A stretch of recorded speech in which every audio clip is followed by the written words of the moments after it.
Well, first of all, I would like to join in commemorating Professor Papastathis, who was a light, who was a light for all of us, and for me personally. I have so many great memories of his encouraging presence. So let me join in the celebration of this great man and great founding father of our research and consortium.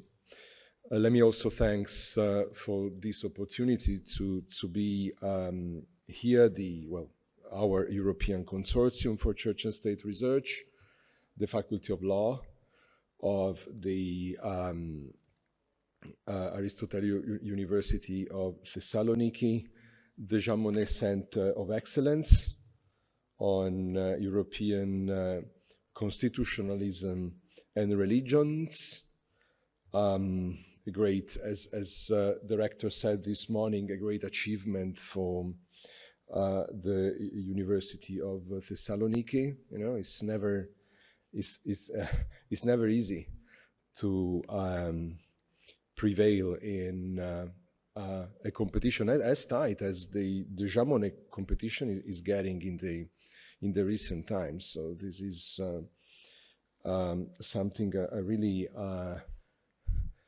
want to acknowledge as a great achievement for this university. And last but not the least, let me express my gratitude to the School of Theology. It's so good to be on a campus where the School of Theology and the School of Law live side by side and encourage cross-fertilization and an exchange. And well, this is about my thanks to institutions, but well, institutions do not exist without individuals. And let me express my thanks to the Organizing Committee, our colleagues, Lina, Nikos, Angeliki, and Konstantinos. They've been fantastic to set this up and to lead us through this very dense and stimulating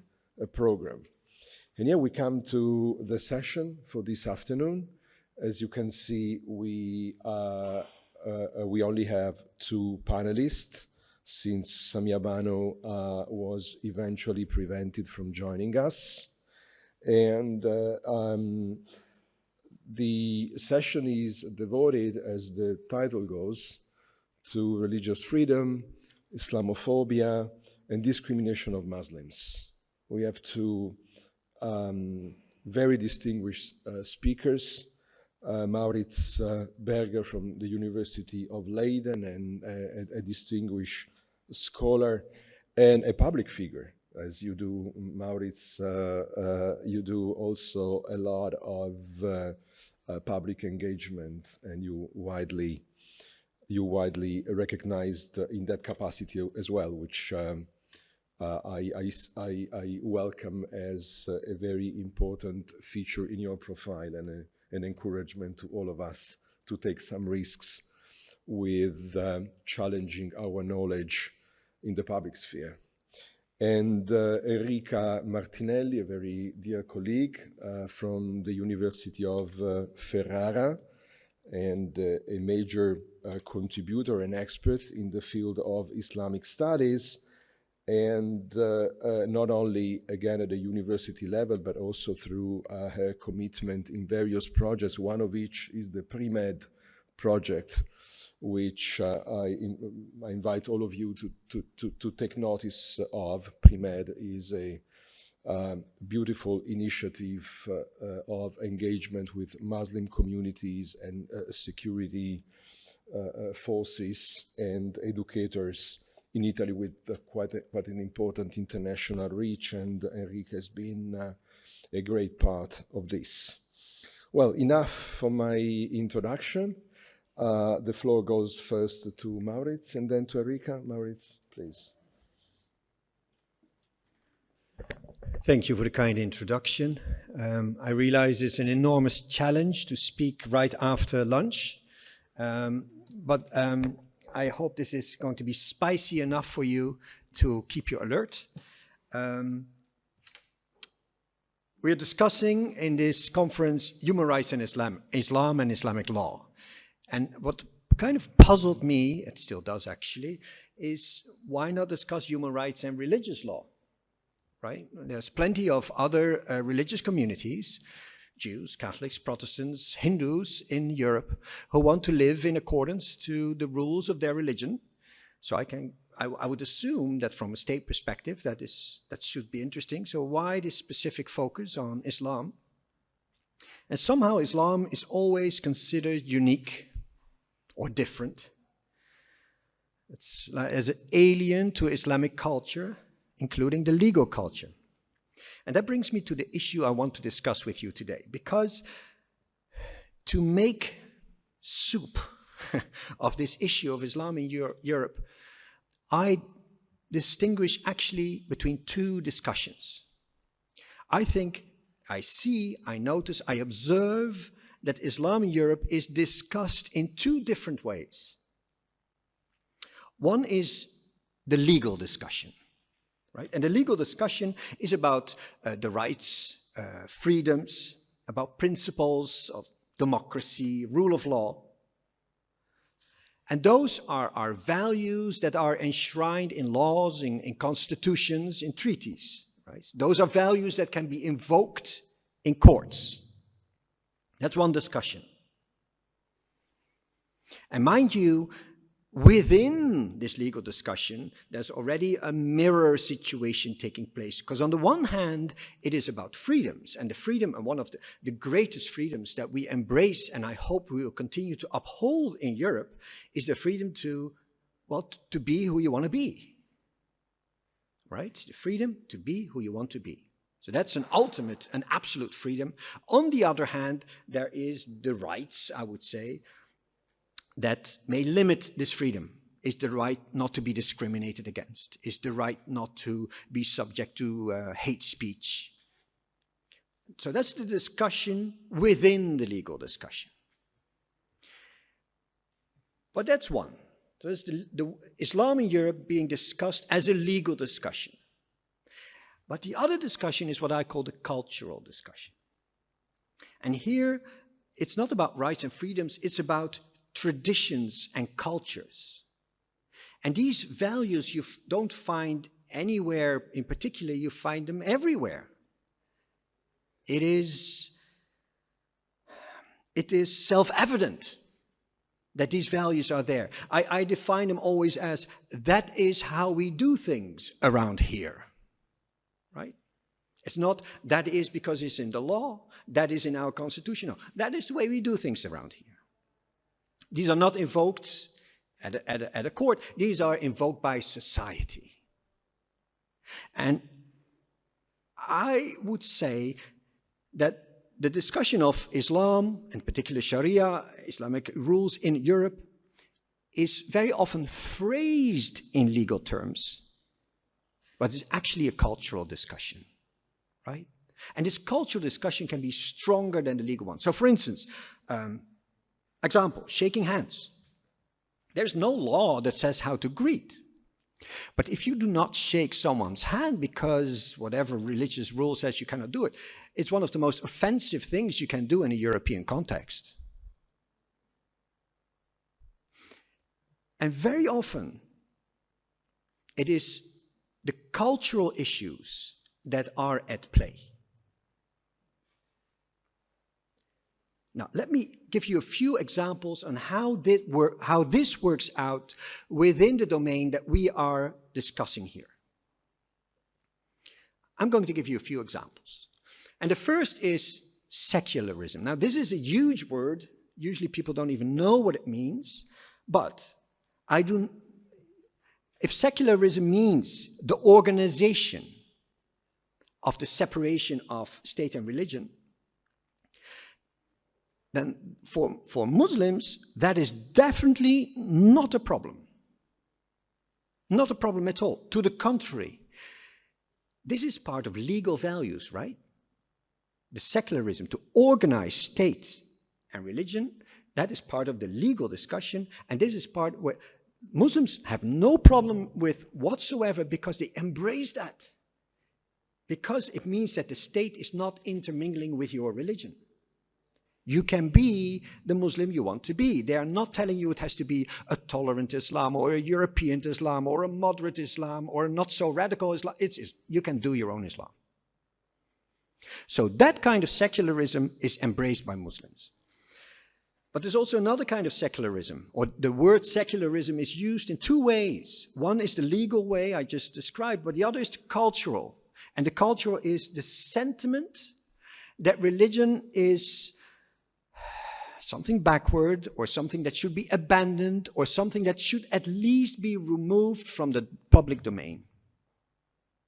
This is typical a cultural value. It's something that is very strongly felt within a European context. If we go outside of Europe, you don't find it. It's a very European thing, very European. We are kind of Asterix and Obelix in the world, in religion land, when it comes to this particular sentiment. It's not shared elsewhere in the world. It's very European. We Europeans do not want to have this religion in our face. And all of a sudden, these Europeans are confronted with people who not only in behavior but also in dress show their religion. That is as much religion in your face as you can get. It's a serious form of confrontation. I take you to the next. We are now becoming a little bit more legal. The burqa bans. I once made an analysis of the laws or the contemplations of the laws in France, in the Netherlands, Belgium, on why they want a burqa ban. Because if you're a legislator, and I'm talking to lawyers now, right? You know that if a law has to be very precise, and you have to be very, especially when it is a prohibition, you have to be very precise in why you want to prohibit something. And the funny thing is, I mean, I really went through all the deliberations in France, in Belgium, and in the Netherlands, and it is a mess. It is, why do they want to have the ban? It's because equality of men and women, because of women empowerment, because it's against Islam. All of a sudden, you read in parliamentarian and legislature deliberations whole exposés on what Islam thinks about the burqa. And Islam says, no, the burqa shouldn't. And then, so these parliamentarians, these legislatures are going to interpret Islam and come to the conclusion it is not allowed in Islam, so we can ban it too. It's considered against integration. It is considered against Western values. Now, don't take me wrong. I don't like a burqa. I don't like it. But that's a gut feeling. And I think a lot of people have that gut feeling. I don't want it. But to translate a gut feeling into a law, that's a different ballgame altogether. And I think what I see from these lawyers, they didn't do that well. But the outcome they did, we don't want it. And that's why we ban it. Interestingly, in all three countries, law has to a draft law has to pass through a state council. Conseil d'État. In all three countries, the state council said, bad plan. It's not going to work. This is not legal. Interesting, right? So from a legal perspective, they said, this is not allowed. You cannot ban, you don't have sufficient arguments to ban the burqa.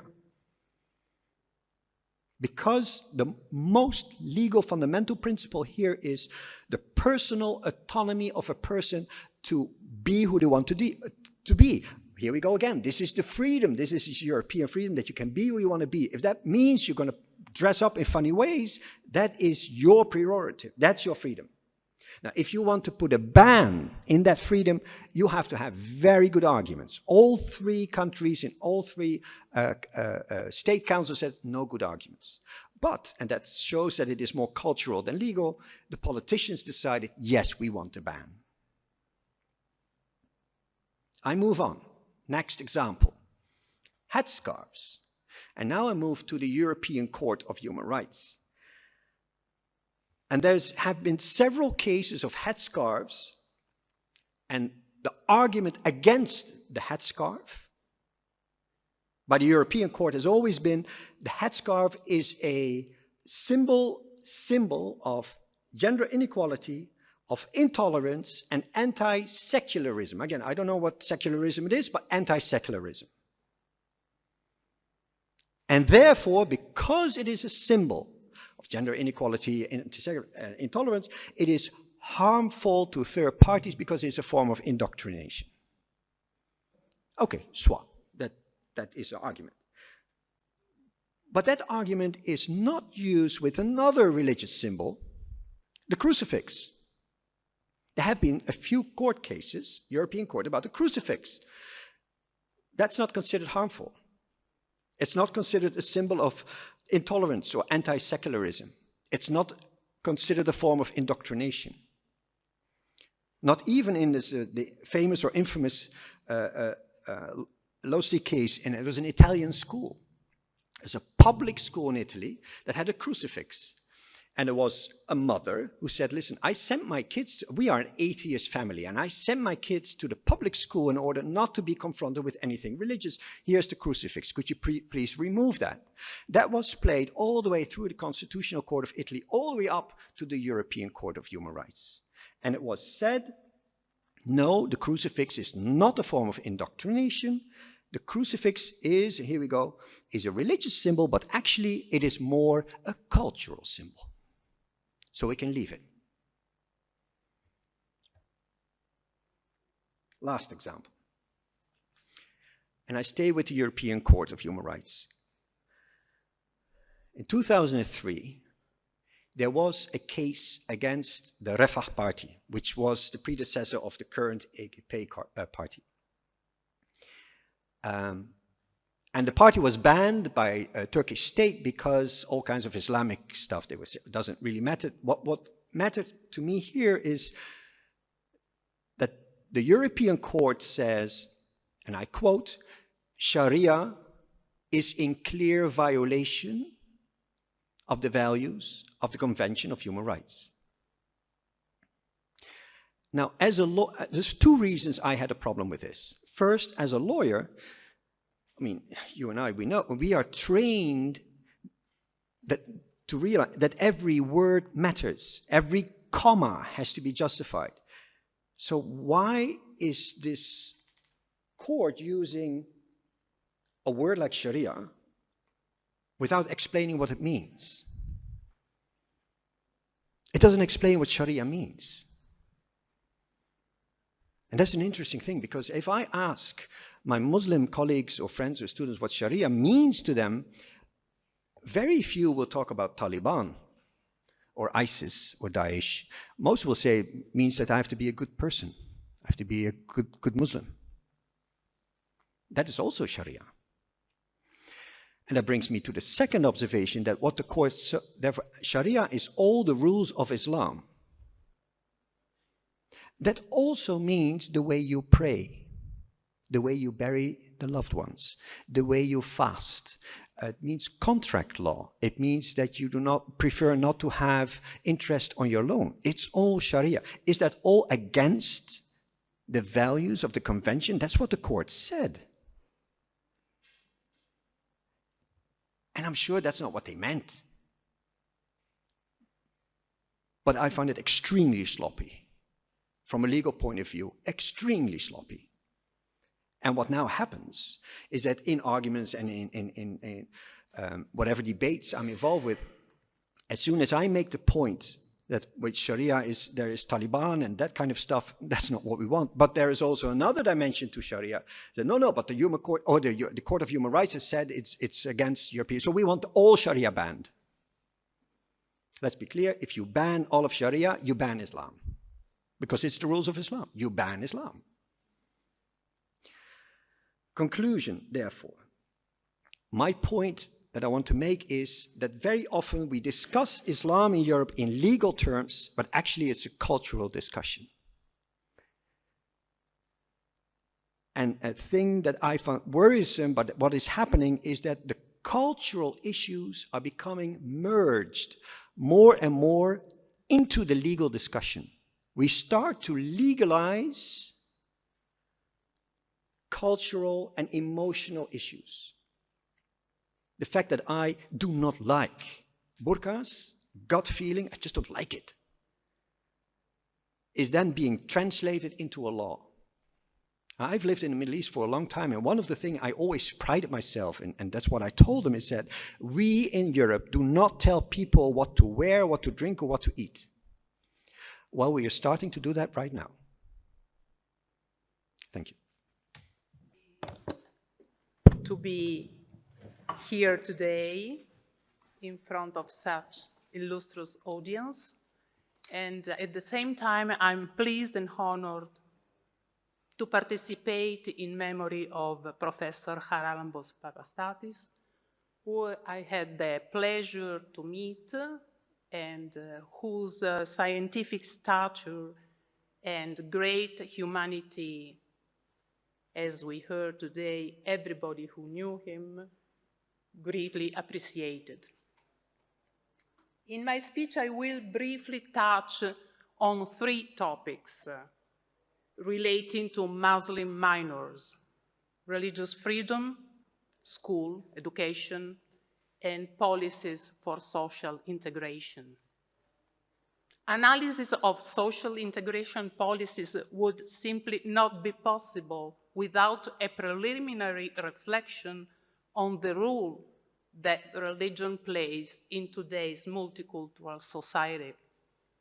Religion occupies important and diversified spaces. In particular, the examination of social inclusion policies for Muslim minors has a double connection with the subject of religious freedom within a web of cultural and educational choices. It follows that school plays a role of absolute importance in the education of the adults of the future. Schools are naturally required to cooperate with families in educating pupils, and it would always be desirable to establish a synergy between parents and the school in order to ensure children to receive education and training that respect their faith or their spiritual orientation of their family, and at the same time guarantee their religious freedom in line with the extent to which they are able to make their own choices. It is not simple to analyze the scope of freedom granted to minors by legal system within the sphere of existential choices, because this stage of life refers to a time marked by constant evolution and profound change. In light of the necessary coordination of domestic rules with supranational and international sources, minors, as well as being vulnerable and in a need of special care and attention, also have an active role in determining their own personalities and fundamental freedom, following the Convention of the Right of the Child signed in New York in 1989. This protection must obviously be guaranteed for minors in every legal relationship, and therefore also, I would say, or above all, within the context of the family. The technical tool through which parents' pedagogical discretion and child's self-determination find harmony is the preeminent interest of the child in a healthy and balanced development. The fact that the minor's interest must be considered preeminent is established by Article 3 of the mentioned Convention of New York, by the European Convention on the Exercise of Children's Rights signed in 1996, and by Article 24 of the Charter of Fundamental Rights in the European Union. Naturally, although being preeminent, the minor's interest does not coincide with total freedom and independent anarchy to act, as it must always be related to the duty of care of the parents and the principle of the family unit. The educational challenge is now more complex than it was in the past. Whereas the educational process used to concentrate on forming adults who were to join a generally monocultural and mono-religious society, it now needs to focus on creating co-citizens who are aware of and open to the value of living alongside different cultures and faiths. The debate on the religious freedom of minors as part of the sonship relationship in a multicultural society is even more complex because of the plurality of family models.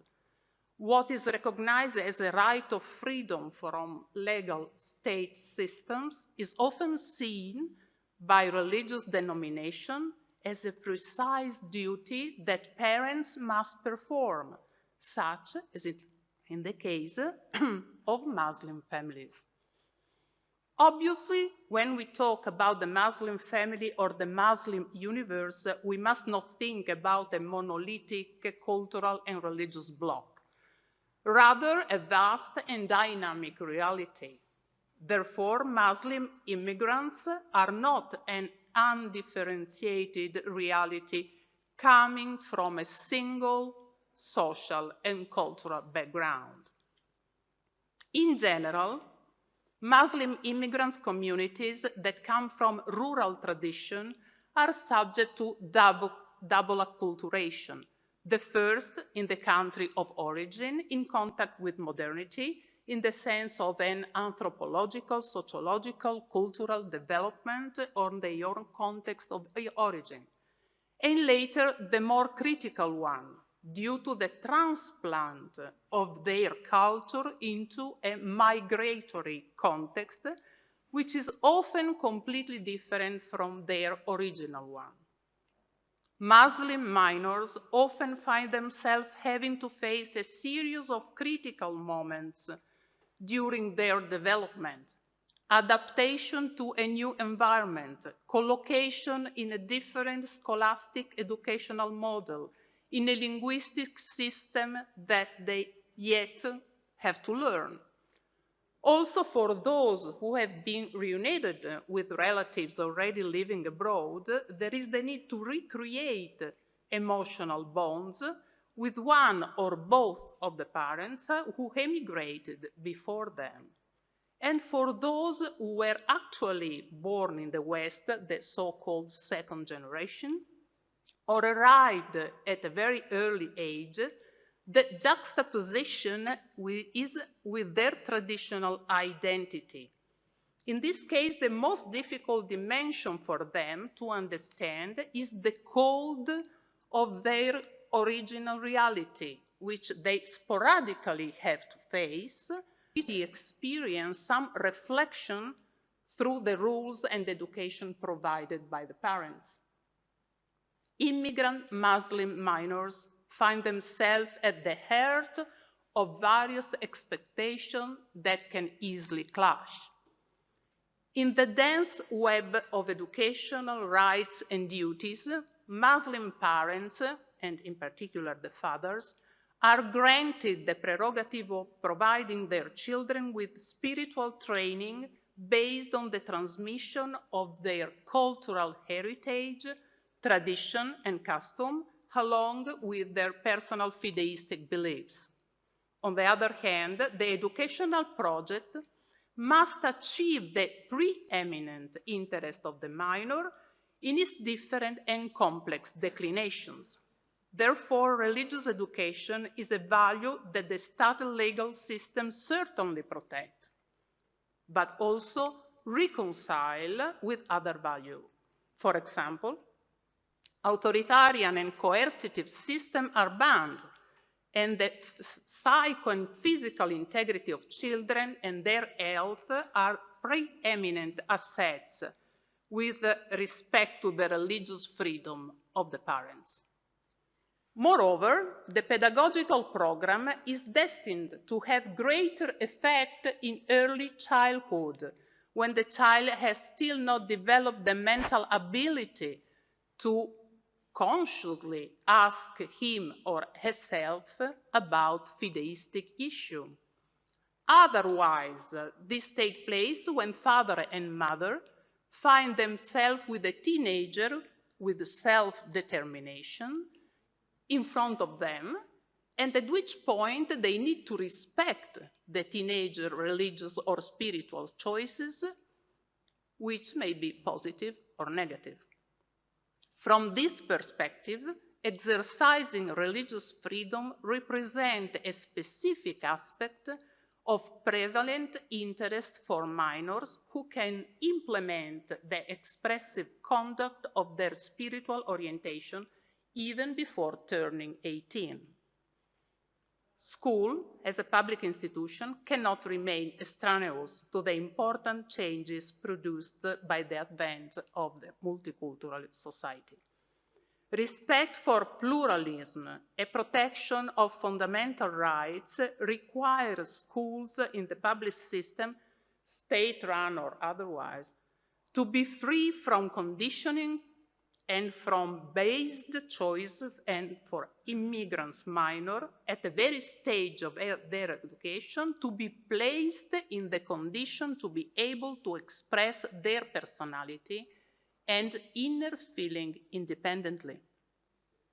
In particular, in educational settings, specific skills must be developed useful for interpreting cultures, recognizing and comparison folkloristic and stereotypical approaches, and finally finding points to contact that make it possible to live peacefully together in inclusive educational setting, which enable people to get to know each other, overcome mutual differences, and feel responsible for a common future. The first task that school must accomplish is strictly cognitive step for providing a set of knowledge both in relation to the religious tradition of its country, its own history and culture, and with reference to the religious tradition of other faiths, particularly those recently present in the social context. This issue is anything but obvious. There is no doubt that a pluralist society can be defined as democratic and secular only if, beside the freedom to believe, guarantees also the freedom to get to know. In today's multicultural school, in most cases, there is a distinct lack of a discipline that deals with the religious belief, that is, the religious factor in a plural sense, as is essential in a society with such complicated spiritual geometry as today's society. The result of this shortcoming is that the most strongly perceived problems in school include the concrete exercise of the religious freedom and the limits of its expression. There are multiple examples that can be mentioned to support this statement. First of all, it is sufficient to glance quickly at the school manuals still used at European level, generally, in order to have a paradigmatic framework of the repetition of stereotypes, falsification, and incorrect knowledge that have continued to be provided to students for entire generations. On this point, it is interesting to ask ourselves what image of Islam and of Muslim people the Western school often transmit through its textbooks. There has been no lack of reflection and debate on the issue over recent years, and they are still present both in the Arab world and in Europe and in the United States, with varied approaches and conclusions that do not always agree. In 2012, the German Institute Georg Eckert for International Textbook Research carried out an investigation on behalf of German Foreign Ministry on the textbook used in Austria, France, Germany, Great Britain, and Spain. Italy was not included, but we could share the conclusion. The conclusion reached is that Islam is generally presented as a monolithic, backward, unchanged, and anti-feminist religious system without any reflection on its pluralistic reality on different levels, such as the religious, historical, legal, ideological, political, national, and cultural levels, as well as on the process of modernization. It is not unusual for there to be distorted analysis of the Islam creed, which are nourished by stereotypes that encourage Islamophobic populism or easy pseudo-intercultural solutions that apparently aim to establish respect for sensitivities and promote inclusions process. A possible corrective action comes from overcoming an essentially synchronous method which in most texts does not take into consideration the historical evolution which took place, resulting in the fact that Islam and the Muslim world are represented on the same archaeological plan and therefore without any evolution to the present day as ancient Greek and Romans. So what about inclusion policies in such a context? In actual fact, structural, individual, relational, and contextual variables affect integration process that takes into account very different starting conditions, trajectories, and outcomes. Together with the factor regarding family background, social, economical status, level of parents' education and relational dynamics, and migratory history, of course, other factors make a significant contribution to explain formative outcomes in the integration process.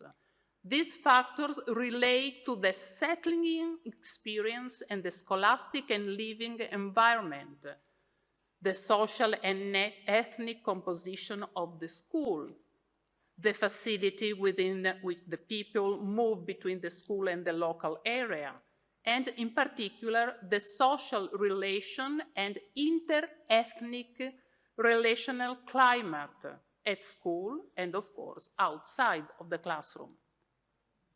The current dominant condition presents Muslim children and teenagers who were born in Europe, reunited at a very early age, or who were partially schooled in a country of origin, but now living in European countries with their family on a permanent basis, investing in their existential and educational development there.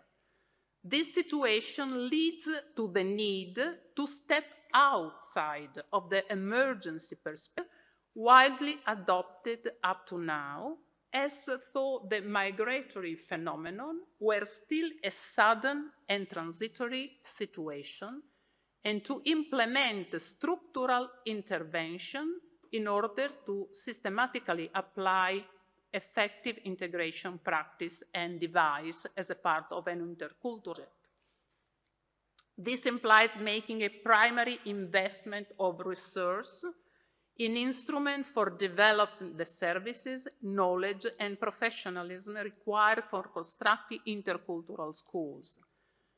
These interventions do not affect only Muslim minors, but the scholastic organization as a whole, the teacher and educational practice, families, and other institutional players employed at local level for education and care. In conclusion, the intercultural education project, which is being tested for the first time in the scholastic setting, does not represent an optional choice or a concession, or worse, a collapse or surrender. rather a political, ethical, legal, educational paradigm more suited to the changes imposed on European states by global events. In this sense, maybe we can recall the AUTh guideline published in 2019 on freedom of religion and belief and security. The school is brought into play because it is the laboratory of citizenship, the gym of civil cohabitation, and the workshop of legality, but it's also the most significant place of relational and alphabetization after the family setting. The approach to interculturalism is therefore open to diversity but rooted in identity and intended for individuals with equal rights but different customs, habits, traditions, and religions. The main characteristics of intercultural dialogue consist of promoting mutual change. Other people are not to be forced to become similar, betraying their origin, but equally they are not accepted just as they are, if this means defending customs that harm human integrity. The intercultural approach seems to offer a valid response from the perspective of effective social inclusion at a global level, as the subject of the interculturalism is the cultural community, which can be defined as an integrated social system due to its transnational nature, such as in the case of Muslim community. There is no doubt that in the global world, education toward interculturalism, meaning a journey to be achieved together as a process of common growth in which the richness of other people is recognized and in which everyone sacrifices something in the name of asserting shared values, is an important, in fact, essential instrument of social inclusion. Thank you very much for your patience.